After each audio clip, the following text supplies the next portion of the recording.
我嘅家鄉就叫做謝歌，呢個就係我哋嘅舊城區。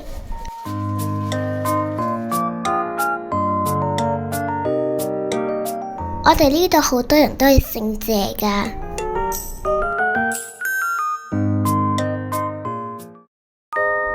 我哋家鄉呢就好多小動物嘅，我最中意隻狗仔。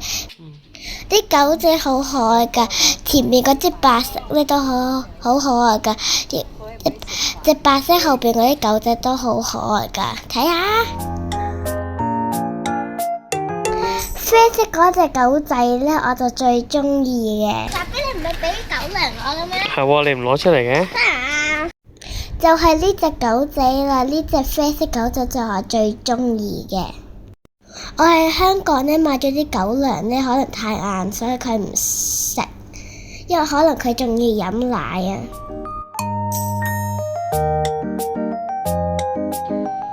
你抱唔抱住啊？抱住啊！我又想同呢隻白色窩窩玩，可能呢，佢第一次見我呢，有啲驚。呢隻大窩窩就叫做白妹，佢就係頭先嗰啲狗仔嘅媽媽。佢呢就肯食我啲狗糧嘅，可能佢就大啲。我哋家鄉呢仲有好多小動物嘅，例如龜仔啦，我哋呢度就係啲龜仔啦。我哋家鄉呢仲有鴨仔添㗎，呢度就係我哋啲鴨仔啦。